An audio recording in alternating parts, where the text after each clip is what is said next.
Okay, we're going to have a quick look at alcohols. This will be divided into two parts. So first of all, there's the syllabus content. You can pause on that in your own time and have a look through and perhaps refer to this at the end when you think you've finished everything. First task is to draw the first 5 alcohols. There's some guidance for you. Remember, alcohols contain the OH group, so carbon is bonded to O, which in turn is bonded to a H. And also remember, monkeys eat peanut butter, methane, ethane, propane, butane. Press pause on the video, and when you've drawn all 5, you can continue. Okay, first 5 alcohols, here we go. First one with one carbon and an OH, that's going to be called methanol. 2 carbons is monkeys eat ethanol. Peanuts, P, 3 carbons is propanol. 4 is butanol.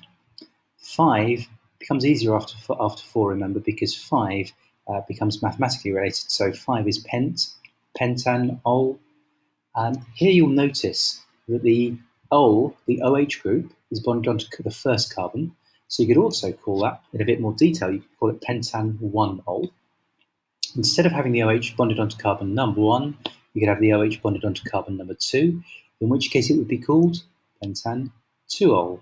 They're still both pentanol, but this is a more specific way of saying what type of pentanol it is. You could also move this OH group to the 3rd carbon, in which case you would have pentan-3-ol. Note you couldn't have pentan-4-ol, because that would be the same as pentan-2-ol. It would still be carbon number 2. Last point to make is what's the general formula of alcohols. General formula is CnH2n plus 1, and then you've got an OH added onto that. Okay, shouldn't be anything particularly difficult in that for you. Let's have a look at complete combustion. You'll remember with complete combustion you need an excess of oxygen, and you always produce carbon dioxide and water when you've got that excess of air. Here's an example, methane plus oxygen. If it's excess, it's going to produce carbon dioxide and water. If it wasn't the excess, it would be, of course, carbon monoxide and water. And here's the beginnings of a balanced symbol equation. You've got methane, just noticed a typo. This should be methanol plus oxygen produces carbon dioxide and water. Here's methanol plus oxygen produces carbon dioxide and water. It's not balanced.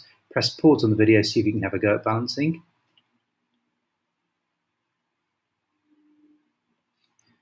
You should have ended up with something that looks either like this.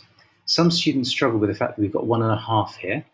It's not 1.5 molecules of oxygen, O2, because you can't have 1.5 molecules of oxygen, O2. What you can have is 1 mole of methanol and 1.5 moles of oxygen, 1 mole of carbon dioxide, 2 moles of water. 1 carbon, 3, 4 hydrogens, 1, 2, 3, 4 oxygens in total. 1, 2, 3, 4 oxygens. If that 1.5 makes you at all uneasy, that would be fine in an exam, or you could just double up and say 1 goes to 2, 1.5 goes to 3, 1 goes to 2, 2 goes to 4. You've just doubled up everything. It's exactly the same. Either this one or this one is fine in an exam. That's complete combustion of alcohols. You should be able to do it with any alcohol that you were given. Next, we need to have a look at reactions of alcohols with oxygen in the air, using microbes as well, to form something called ethanoic acid. So ethanol, in the presence of air and microbes, can turn into vinegar. Ethanol goes to ethanoic acid. In the presence of air, you'd also need microbes in the air as well. If the atmosphere was antiseptic, it didn't have any microbes in there, this process would happen very, very slowly. So usually it happens with microbes. So here's my 2 carbons ethanol in the presence of air, and it oxidizes to ethanoic acid. Okay, we'll have a look in a bit more detail at that. So here's my ethanol again, and if you look very carefully, we've lost these 2 hydrogens here, and we've replaced it with an oxygen. You should remember your work from year 10 that oxidation is the loss of hydrogen or the gain of oxygen. In this case, actually, both have happened. And that's happened through an oxidation process by the presence of air and those microbes. Please, please, please don't worry about balanced symbol equations of this reaction. You don't need to know that. So how do we prove that that had happened? Let's consider a solution of ethanol, and it's open to air, and it's obviously open to microbes as well that live in the air. If we test it at the beginning of the experiment with universal indicator solution, it would be pretty much neutral. It would actually be slightly acidic for various reasons, but essentially neutral. And as time goes on, you'll notice that, remember, we're forming ethanoic acid. So as the weeks go by, you can see that the pH decreases. If it's decreasing, you're increasing the amount of acid in the beaker. So with time, it becomes increasingly acidic. This links back practically to the days when wine was being brewed. The alcohol present in wine is ethanol. And if you leave a bottle of wine open for even as short a time as a day or two, what tends to happen is exactly this kind of reaction. The oxygen and the microbes in the air react with the ethanol in the wine to form ethanoic acid, and it makes vinegar. And vinegar, it's another way of saying sour wine, Weingart, sour wine. And so what you do is you make sour wine, vinegar, ethanoic acid from ethanol. Okay, here's a reaction of ethanol to ethanoic acid. Rather than doing it with air and microbes, we're going to do it with chemicals. And the chemical that we're going to use is acidified potassium dichromate. I'm going to ask you to pause, go to this video, and have a look.